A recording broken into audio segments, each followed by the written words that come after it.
Ons is besig met ons reeks oor Jona en ek moet vir julle sê ek geniet dit. Dis baie anders as ons vorige reekse, maar om vers vir vers deur Jona te werk. En ek kry terugvoer van julle ook, want toe ons die toets gedoen het in die begin, wat onthou jy van Jona? Het almal die vis gehad en almal het die komkommerplant gehad. Wat nogal vir my interessant is dat dit die twee goedes van Jona wat uitstaan. Maar soos ons vers vir vers deur Jona werk, kom julle agter, daar's baie meer aan Jona as net die vis en net die komkommerplant, en ek dink ons het dit klaar opgetel. En in die eerste deel wat ons gekyk na Jona se roeping, en julle sal onthou, ek het nie vanoggend my spieelprentjie nie, ons sal hom volgende week weer hê. Jona is eintlik 'n spieël, en ek moet eintlik in Jona kyk en vra, wat is dit wat die Here vir my vandag wil sê? Die idee is glad nie om krities en analities na Jona te kyk as profeet nie, maar liewer dat Jona vir my wys, dat ek deur die boek Jona werk en kyk, wat van Jona is in my hart? Wat in my lewe is maklik, maar weet julle wat dit is so? Ons oordeel ander mense maklik. Wie van julle is skuldig daaraan? Maklik. Maar vir myself het ek 'n klomp verskonings. Hoekom ek doen wat ek doen. En Jona daag ons uit daarop om nie te oordeel nie, maar liewer om in ons hart te kyk. En ons mekaar gesê, Jona se roeping is my en jou roeping ook. Dit is deel 1 van mekaar gesê. Dit ons laasweek gekyk na Jona wat vlug, en die vraag was gevra, onthou ons kyk in die spieël, is ek besig om te vlug? En ons het gekyk na 4 maniere hoe ek kan vlug van die Here, en die meeste van hulle behels nie dat ek weghardloop nie, maar dat ek op maniere wegkruip in die Here se teenwoordigheid, maar tog my ore toedruk vir hom. Nou volgende kom ons by deel 3, en dis die deel waar God vir Jona in sy spore stuit. Hy stop hom net waar hy is, en soms stop die Here my ook. Ek is op pad met 'n ding, partykeer, ek weet nie wie van julle is ook so nie, maar as ek eers 'n idee het, dan hardloop ek daarmee. En is dit nodig vir die Here om my te stop? En nie alles is noodwendig sonde nie. Dink aan Paulus. Paulus is besig met sy tweede sendingreis, en in sy derde sendingreis sien ons dat hy wil Macedonië toe gaan, hy wil Asië toe gaan, maar die Here het nodig om hom te stop. Hy's volstoom in 'n rigting op pad. Hy's nie besig met sonde nie. Hy sê nie waar die Here hom wil hê nie, en die Here stop hom, en dis baie keer nodig vir my en jou ook. En vanoggend wil ek eintlik die vraag onderliggend probeer hanteer. Ek wil eintlik die vraag hanteer, wat moet ek doen wanneer die Here my stop? Wat moet ek doen? Hoe moet my optrede wees wanneer die Here my stop? En wat verwag die Here van my moet ek optree? En ons gaan vanoggend 'n bietjie kyk na Jona, en ons gaan hierdie vrae probeer antwoord. Maar dit gesê, Stefan, is jy reg vir my? Kom ons staan op. Waar kry ons antwoorde? Ons kry ons antwoorde in die woord van die Here. En ek wil net vir julle sê, ons sê dit nie net sonnaandoggende nie. Ek glo dit met my hele hart, hierdie is die woord van God. Niks meer, niks minder nie. Ons het nie meer as dit nodig nie. En ouens, as ons lewe rig volgens hierdie woord, dan gaan ons altyd by Jesus uitkom. Ons gaan altyd by Jesus uitkom, en ons lewens gaan altyd God verheerlik. Amen. So kom ons praat saam. Dit is my Bybel. Ek is wat dit sê ek is. Ek het wat dit sê ek het. Ek kan doen wat dit sê ek kan doen. Met my mond bely ek, met my hart glo ek, dat Jesus die Here is. Amen. Amen. Baie dankie. Jy kan jou sitplek inneem en jou Bybel oopmaak by Jona 1. Nou, ons het al gekom tot by vers 3 en ons gaan 3 verse verder. Ons gaan by vers 6 stop vandag. En terwyl jy blaai, wil ek net vir almal aanlyn sê baie welkom. Heerlik om in jou huis te wees.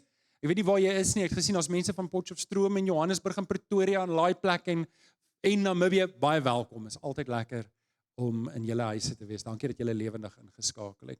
Jona 1 vers 1 tot 6, terwyl julle soontoe blaai, weet ek julle is nou bekommer dat as ons nou elke week net 'n paar verse bysit, die laaste week gaan ons die hele Jona lees. Maar as jy dink daaroor, is eintlik nie so moeilik nie. 8 minute se lees, maar ek weet nie wie van julle se gedagtes dwaal maklik terwyl iemand anders besig is om te lees nie. So sal dit nie so doen nie, maar kom ons kyk hoe gaan dit. Jona 1 vanaf vers 1, die woord van die Here het tot Jona, seun van Amittai gekom. Nou kom ek gee net vir julle iets interessant. Die woord Jona, die naam Jona is eintlik duif, dui op 'n duif. En 'n duif was selfs in hulle tyd, dink aan Jona wat die duif uitgestuur het en die duif het teruggekom. Want is wat duwe gedoen het. Duwe kan kilometers, honderde, duisende kilometers weg van hulle huis af wees en hulle sal hulle weg terugvind. So dis hoekom duwe gebruik was om boodskappe te gee, selfs in die Bybelse tyd. En so sy naam pas hom goed. Die Here kies hom om 'n boodskap te bring vir die koning, maar ook vir die volk. En dan is hy die seun van Amittai, en dit word vir ons alles gesê in vers 1, want Amittai beteken betroubaar of getrou. Nou as jy dit nou so lees, die woord van die Here het tot Jona, die duif, die boodskapper gekom, die seun van Amittai, wat getrou en betroubaar is, en alles binne in dit sê vir jou, hier kondig dit eintlik aan, hier kom moeilikheid, want alles wat ons daarna eerste vers lees, is omtrent die teenoorgestelde wat Jona probeer doen het in sy lewe. Maak klaar, gaan na die groot stad Ninive toe, en spreek hom aan, want hy weet hoe sleg hy is. Nou, die van julle wat nou die navorsing gedoen, Ninive beteken die huis van vis.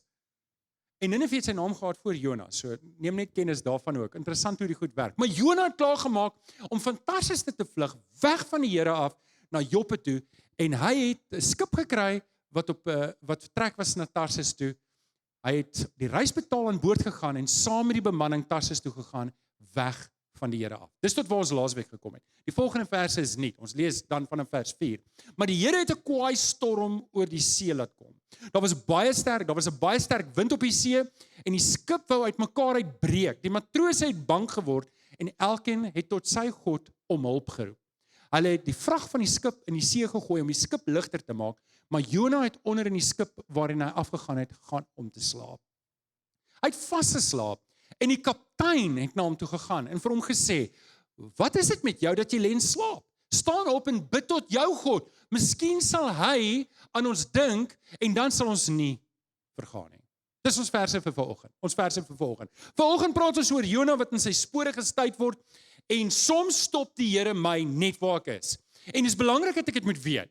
Dus ek kry net skielik al hierdie toedere in my lewe, en dinge begin net alles uit mekaar uitval, en dinge werk nie uit nie, en dan, dis snaaks, hoe harder ons probeer, hoe toer gaan die deur het. Wie van julle was op so 'n plek? Dinge werk net nie uit nie, en dit bly net slegter en sterk, alles is net in mekaar, en dan is dit tyd om dalk, dit is nie tyd om dalk nie, dan is dit tyd om na die Here toe te gaan. So almal gaan van ons deur hierdie storms. Kom ek wys dit gou vir jou 'n paar storms wat ons gehad het. Wel, Noag was die groot vloed. Ek dink is 'n goeie een om hier te noem. Wie die vloed gestuur? Die Here het die vloed gestuur. Né? Okay, dan kom ons by Jona.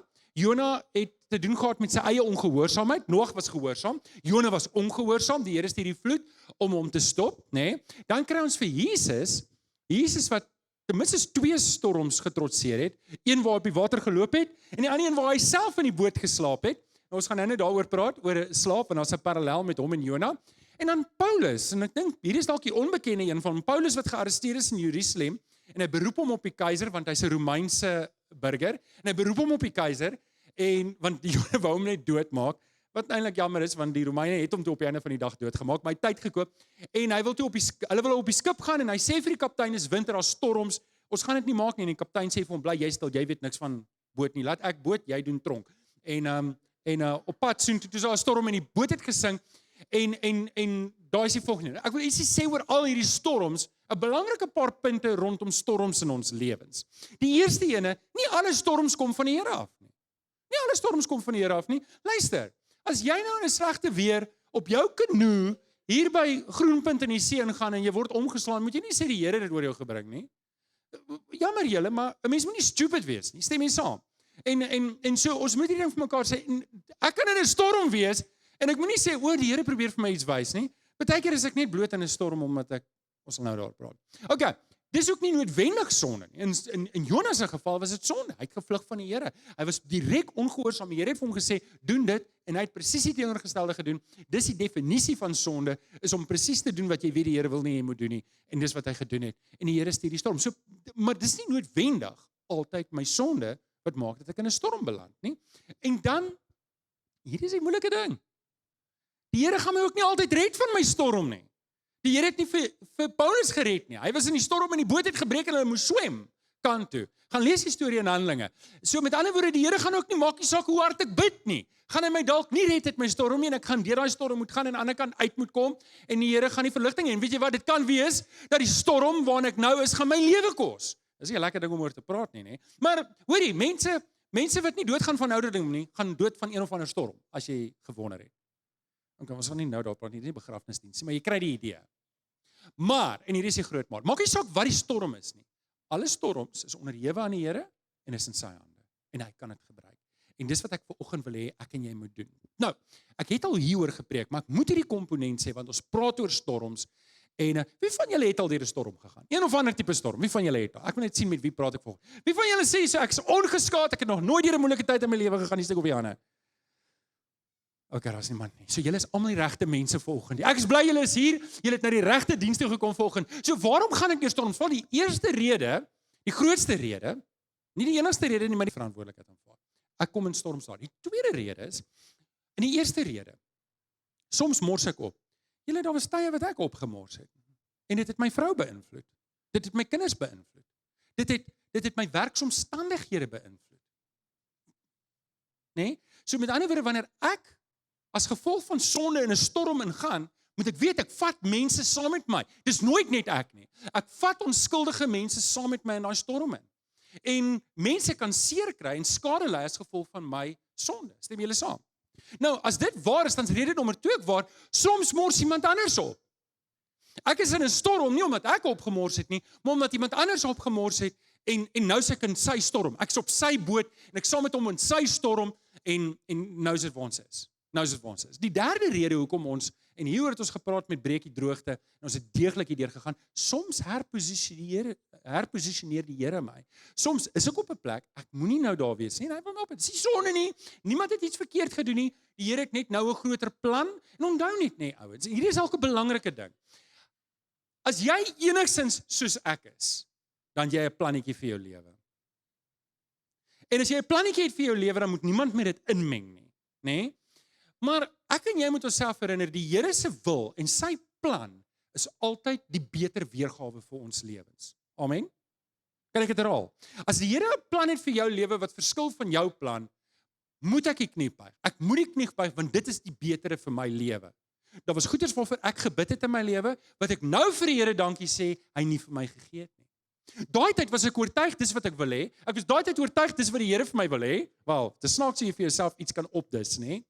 Maar ek kyk nou terug en sien, die Here het 'n ander plan gehad. En weet julle, hier staan ek vanoggend, en ek weet, hier waar ek vanoggend staan hier voor julle is, waar ek weet die Here wil my hê. En ek is dankbaar daarvoor. Rede nommer 4 is, soms is dit maar net die gebroke wêreld. Soms is dit maar net die gebroke wêreld, en dit is ook in diens van die Here, en soms gaan daar storms kom, ek gaan op 'n see wees, en daar's 'n storm, en ek moet net deur dit gaan saam met die Here. Nou, is jy vanoggend in 'n storm? Was jy in 'n storm? Is jy op pad na 'n storm? Vanoggend se boodskap is vir jou. Hier's 4 vrae wat jy jou vanoggend moet vra rondom storms. Is jy reg daarvoor? Haal diep asem. Kom ons praat 'n bietjie oor jou storm. Vraag nommer 1 wat ek myself moet vra wanneer ek in 'n storm is, en ons kyk na Jonas se lewe is, ek moet my vra, wat is hierdie storm?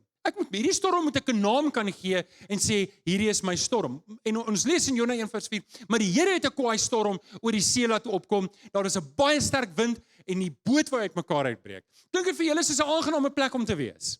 Okay, so, as jy op 'n plek is wat nie aangenaam is nie, is die kans goed dat jy besig is om deur 'n storm in jou lewe te gaan. En jy moet vir jouself kan vra, wat is hierdie storm? Wat is besig om aan te gaan? Nou, ons het klaar gesê, almal van ons gaan storms, want ek gevra het wie was nog nooit deur 'n storm nie, het niemand hulle hande opgesteek nie. Dalk was jy net 'n bietjie skaam. Maar almal gaan deur storms. Partykeer is dit ekonomies, partykeer is dit finansiëel, partykeer is dit werk, partykeer is dit in ons verhoudings, partykeer in ons gesondheid. Soms is dit my eie skuld, soms is dit iemand anders se skuld, soms is dit die Here se hand, soms is dit maar net hierdie gebroke skepping wat besig is om af te speel. Ek moet hierdie moeilike vrae vra. Ek moet vra, waarom gebeur dit? Is dit my skuld? Is hierdie die loon vir my sonde of my swak oordeel? Is hierdie dalk iemand naby aan my wat besig is om op te mors en dit raak my? Is dit die Here? Ek moet hierdie goeders in gebed na die Here vra. Ek moet vra, wat is my storm? Ek moet na die Here toe gaan en sê, Here, hoe moet ek hierdie ding verstaan? Weet julle, ons is mense en ons het gebrekkige insig. Wie kan amen sê daar? Dis net hoe dit is. En jy hoef nie sleg te voel dat jy gebrekkige insig en dat ek gebrekkige insig het. Dis hoekom ons na die Here toe kan gaan. Dis hoekom Jakobus sê, het een van julle wysheid kort. Gaan na die Here toe. Vra vir hom, want hy gee dit sonder verwyte en sonder voorbehou. Maar jy moet in geloof bid, want iemand wat sonder geloof bid, kan niks van die Here ontvang nie. En hierdie is belangrik, ek moet hierdie vra, ek moet vasstel saam met die Here. En soms gaan ek dit kan vasstel, soms gaan ek dit nie kan vasstel nie. Maar ek moet vir die Here vra, Here, wat sê U oor my storm? Waarom is ek hier? Wat moet ek nou doen? Hoe wil U hê moet ek optree? En dan moet ek my knie buig vir die Here Jesus. Want daar's mos my way or the... Is dit highway of byway? Ek kan nooit uit... Is dit highway? Sien, dis hoekom ek Afrikaans praat. Weet so, en dis wat ons wil hê is, wanneer in ons laasweek oor gepraat, wanneer die Here vir my in sy woord sê dis wat ek wil hê, dan sê ek verkeerde antwoord. Here, ek het 'n beter plan. Ek het 'n beter plan. Ek dink ons moet dit doen. Wie van julle doen dit? O, sê ek die enigste een. Okay, ek is jammer, vergeet my daai ene. So, en soms gaan ek bid en ek gaan net nie weet nie. Ek gaan vir die Here vra. Ek gaan by die Here pleit. En die Here gaan nie noodwendig vir my die antwoord gee wat ek wil hê nie. Hy gaan dalk vir my net niks sê nie. En dan moet ek hom vertrou en volgens sy woord bly lewe in my storm. So dis die eerste vraag, wat is my storm? En wat as ek nie daar uitkom nie? Okay, vraag nommer 2, wat ek gaan moet vra in my storm, en dit is, wie is die matrose om my? Hier is eintlik 'n belangriker vraag as die eerste vraag, hoor. Wie is die matrose? Nou julle, ek moet nou baie versigtig wees, want Kenneth praat volgende week oor die matrose. Ek wil nie sê waar hy praat oor die matrose nie, want dit is sy boodskap, hy moet dit self doen, maar die matrose is nou klaar in my storie, so ek stel julle nou voor in hierdie matrose. In Jona 1 vers 5a lees ons, die matrose het bang geword. Nou julle, ek weet nie of julle weet hoe lyk matrose nie. Ek dink nie ek het al ooit 'n matroos in regte lewe ontmoet nie. Al wat ek weet is, ons Afrikaanse idiom wat sê, daai ou vloek soos 'n? Ja. So, elke keer as ek 'n ouer vloek, dan dink ek, hy is seker familie van 'n matroos een of ander manier. So, maar matrose oor die algemeen is geharde mense. Hulle is harde mense. En hierdie mense het wat geword? Hulle het bang geword. Die matroos het bang geword en elkeen het tot sy God om hulp geroep. Hulle het die vrag van die skip in die see gegooi om die skip ligter te maak. So, daar's altyd matrose om ons. Daar is op hierdie oomblik, as ek sê matrose op jou skip, dan wil ek hê jy moet weet, daar's mense om jou wat nie die Here ken nie, want hierdie mense het ander gode aanbid. Daar's mense om jou wat nie die Here ken nie. En wanneer ek die woord ek gebruik daar, dan sluit ek myself definitief in. En ek kry skaam. Toe ek voorberei, toe dink ek, dis ek. Ek is ook 'n Jona. Ek is eintlik 'n Jona en julle, ek het opgemors in my lewe. Nou die van julle wat 301 gedoen het, weet hoe ek opgemors het in my lewe. Sien julle doen ek 'n advertensie vir 301, want nou wonder julle. Die van julle wat 301 gedoen het, julle mag niks sê nie. Die ander moet 301 self doen. Weet, ek het opgemors en daai opgemors, deel van my opgemors het gemaak dat ek hier beland het by julle. Julle is my storm, julle is my vis, Jonas, ek wag nog om uitgespoeg te word. Nie regtig nie. Okay, so, maar as gevolg van my storm, en weet julle wat, reg deur dit alles, was daar altyd matrose om my. En weet julle, die ding is, as jy in 'n storm is as gevolg van jou sonde, dan kry jy skaam. Ek het 'n oomie geken, en ek dink hy sal oorlede, wat 'n dierbare kind van die Here is, en eendag toe kom klop die polisie by sy deur en arresteer hom, en sluit hom toe. Vir sonde wat hy gedoen het, 'n oortreding wat hy gedoen het. En hy het so skaam gekry, hy het sy kerk verlaat, en hy het by ons beland, en hy het by my kom sit en gesê, hoorie, dis die tipe sonde wat ek aangevang het, nadat ek 'n kind van die Here geword het. En weet julle wat was wonderlik? Dat die mense wat saam met hom in die tronk was, het hy mee kontak gehou, en het hulle gaan besoek in die tronk, en het Jesus met hulle gedeel. Nou, ek wil nou nie hê jy moet opmors in tronk toe gaan nie, asseblief moenie dit doen nie. Maar wat ek wil hê jy moet weet is, selfs wanneer jy opmors, kan die Here jou gebruik met daai matrose. Want dis hoe God se genade werk. Dit maak nie saak wat jy aangevang het nie. Wat belangriker is, jy moet terugkom na Jesus toe. Sê maar Johan, jy het nie 'n klou wat ek gemaak het nie. Want jy het ook nie 'n klou wat ek gemaak het nie. Maar weet jy wat? Nee, die Here se genade is groter as dit. Iemand sê net amen asseblief. Okay, die Here se genade is, die Here vat dit wat ek en jy gebreek het. En natuurlik, wanneer ek opreg tot bekering kom en ek het regtig berou en ek kom na die Here toe en ek lê dit voor hom, dan gebruik hy dit in diens van die evangelie. Romeine 8 vers 29 sê dit. Ons weet dat God alles, sê gou, alles ten goeie laat meewerk vir die wat hom liefhet, die wat volgens sy besluit geroep is, selfs wanneer ek opmors.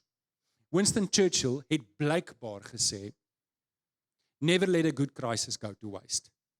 So, wanneer jy opgemors het, bring dit na die Here toe. Dis al wat jy daarmee kan doen. So, dit is dalk jou skuld. Gaan na die Here toe en sê jammer. Gaan na die mense toe en sê, jy's jammer. Maak dit reg so vinnig soos wat jy kan, en dan gee jy daai storm vir die Here en sê, goed Here, ek kan niks hieraan doen nie. maar U kan. Ek kan hierdie ding nie regmaak nie, maar U kan. Wie is die matrose wat die Here om jou geplaas het? Okay. Dit bring ons by die derde vraag. Derde vraag. Is ek dalk besig om te slaap? Is ek dalk besig, het ek dalk gekies? Ek weet die Here is besig in my lewe, maar ek wil nie nou deel daarmee nie. So wat doen ek? Ek gaan onder in die boot, ek vat my slaappilletjie, en ek maak seker ek slaap pas. Maar Jona was onder in die skip waarin hy afgegaan het, om te gaan slaap. Hoorie julle, ons sal vir Jona eendag die vraag vra. Het jy geweet God gaan 'n storm stuur? Ek het 'n vermoede, hy het die Here geken, hy het geweet, hier kom moeilikheid. Hy het vasgeslaap, en die kaptein het na hom toe gekom en vir hom gesê, wat is dit met jou, dat jy lê en slaap? So, waar was die manne? Die manne was bo op die boot besig om die vrag oor te gooi. Hoekom? Want hulle wil die skip ligter maak, hulle wil die skip red. Okay? Hierdie matrose, geharde manne wat kan vloek en skel en kan drink, manne wat nie omgee oor iemand anders nie. Hoor jy, julle matrose was bekend daarvoor, as jy op hulle boot skelm opgekom het om 'n lift te vang by hulle, het hulle een van twee goed met jou gedoen, hulle het jou of verkoop as 'n slaaf, of gehou as 'n slaaf, of hulle het jou sommer net in die see gegooi. Hulle het nie omgegee nie. Hierdie was harde manne. Waar was hulle? Hulle was besig om allerlei goed aan te vang. Waar was Jona? Hy was besig om te slaap. Hy was besig om te slaap, nie omdat hy op God vertrou het nie. Nie omdat hy om God vertrou het nie, omdat hy net nie omgegee het nie. Hy het nie omgegee nie. Hy het net nie omgegee nie. En hier's 'n diep waarheid in. Hier's 'n diep waarheid in, want dit kan wees dat ek ook slaap. Nie omdat ek die Here vertrou nie. Ek is besig om deur my storm te slaap en sê, weet jy wat, ek gee net nie meer om nie. Nie omdat ek die Here vertrou nie, maar omdat ek net nie omgee wie skade ly deur my storm nie. Hierdie storm het ek veroorsaak. Ek is besig om hierdie storm vir die mense om my te gee, en ek slaap, want ek kan net nie minder omgee wat met hulle gebeur, of wat die Here doen nie. En julle, dis 'n slegte plek om te wees. Dis 'n slegte plek om te wees, want Jesus was op 'n boot waar hy geslaap het, maar Jesus het geweet hy gaan 'n wonderwerk doen. Hy het geweet hy gaan sy goddelikheid wys. Dit was anders as Jona. Jona vlug van die Here. En ouens, ek en jy kan 'n bietjie hierna kyk, en ek moet myself vra, wie is die matrose om my? Gee ek regtig om? Gee ek om vir hulle? Dit kan wees dat ek dalk nie besig is om te slaap omdat ek sonde gedoen het nie, maar ek is net so gemaklik in my geloof dat ek ophou omgee het. Want hierdie wêreld is in 'n groot storm. Ek weet nie of julle saamstem nie. Hierdie wêreld is besig om dit self te vernietig. En ek en jy is die lig wat Jesus bekend kan maak. En julle, ek sê nie jy nie, ek sê ek. Partykeer is ek so besig met my eie lewe en my eie dingetjies, dat ek net so half en half, gaan julle maar nou net aan met julle dinge, weet, los my net uit. Is julle ook partykeer daar?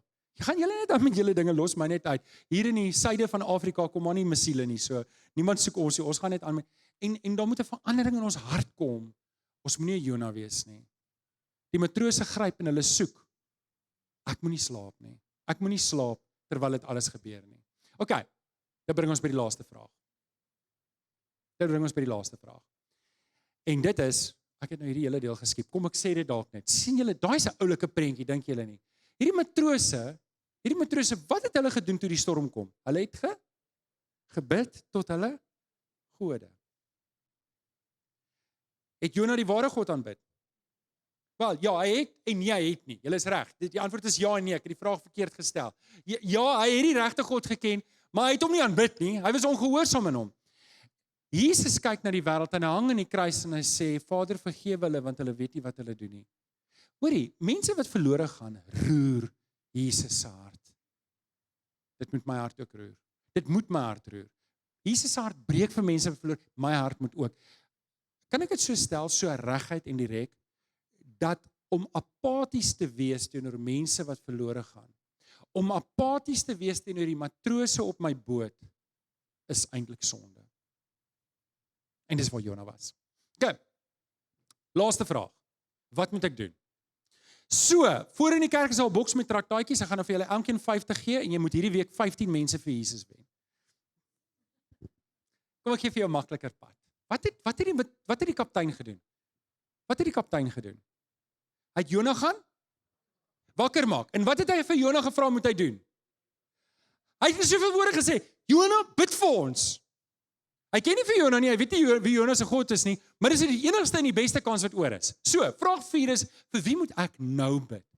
Luister, almal van julle is nie evangeliste nie. Almal van julle is nie sendelinge nie. Almal van julle is nie praters en kan nie maklik met vreemde mense praat nie. Maar almal van ons kan bid. En hier's wat gebeur is. Jona 1 vers 6. Staan op en bid tot jou God.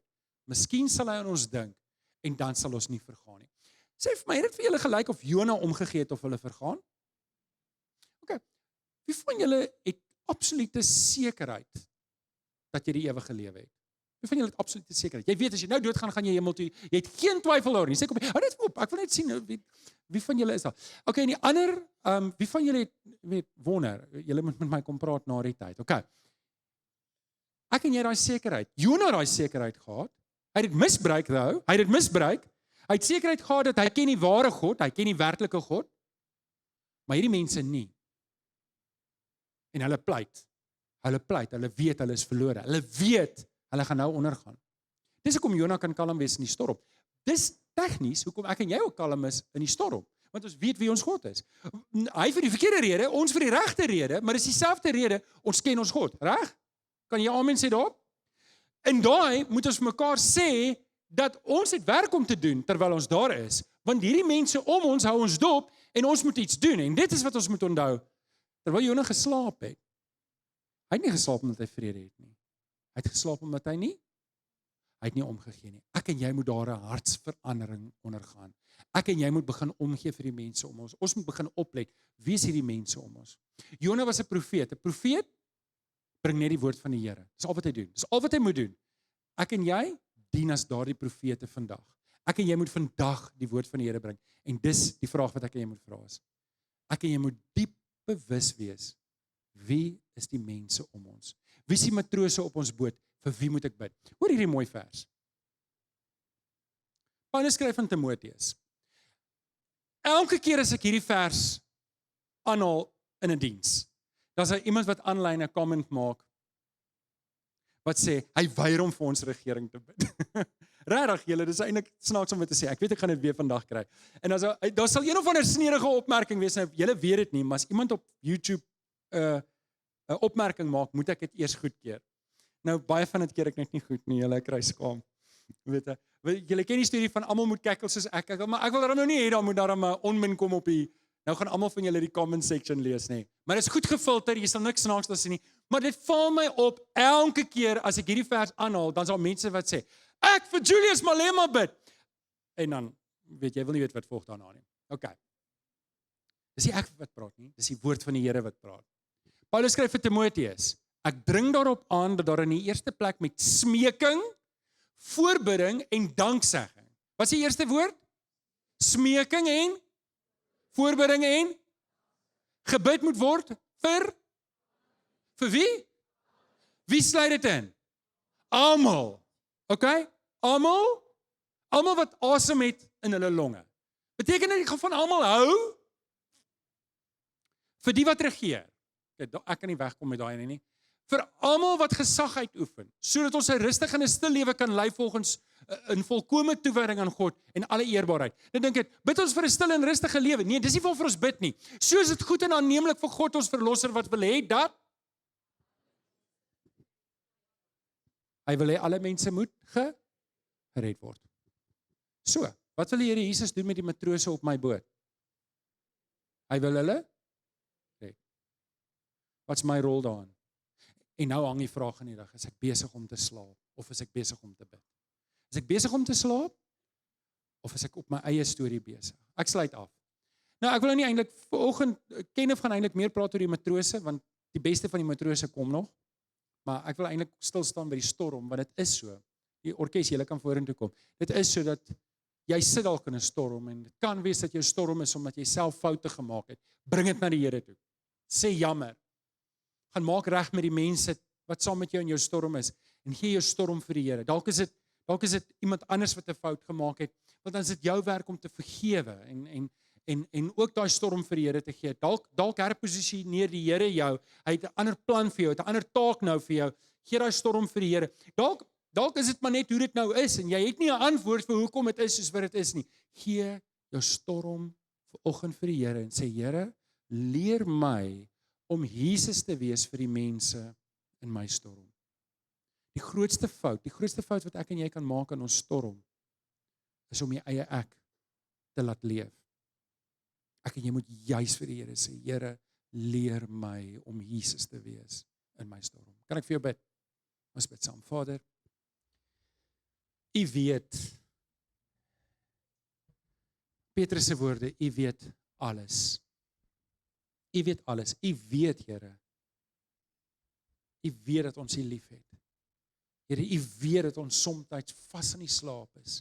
U weet, Here, dat ons soms nie omgee vir die matrose nie. Here, U weet van die storm waarin ons is. Here, U weet of hierdie storm is omdat ons verkeerd opgetree het, sonde gedoen het of 'n oordeelsfout begaan het. U weet of ek op iemand anders se boot is en sy storm is. Here, U weet dit alles. U weet of U besig is om my te herposisioneer. U weet dit alles. En vanoggend, Here, wil ons net ons storm op die tafel kom sit. En sê, Here, kom help my om op 'n goddelike manier te reageer. Kom help my, Here, om U deur my storm te vertrou en om op te tree in hierdie storm op 'n manier wat Jesus sal wys en sal verheerlik. Ek weet nie waar jy vanoggend is nie, maar as jy in 'n storm is, nou waar jy is, maak nie saak wat die rede is nie. Wil ek spesifiek vir jou bid en ek wil jou 'n geleentheid gee om op te staan te sê, Here, help my in my storm. As dit jy is, staan net op waar jy is. Jy kan nou doen. Sê, Here, ek is in 'n storm. U weet wat die rede is. Maar help my om uit dit uit te kom. Help my dat Jesus verheerlik sal word op die manier hoe ek uit hierdie storm uitkom. As 'n paar wat staan, is daar nog iemand wat wil staan en sê, Here, ek bring vanoggend my storm vir U. Vader, U sien die manne en vroue wat staan. U ken hulle elkeen se storm. U ken hulle intiem. Wil U nie uitkoms kom gee nie? Wil U nie die pad kom wys nie? Ons dank U daarvoor en ons bid dit in Jesus naam. Die kinders van die Here sê, Amen. Kom ons staan. Ons gaan die Here loof en prys. Ek gee oor vir jou, Corneille.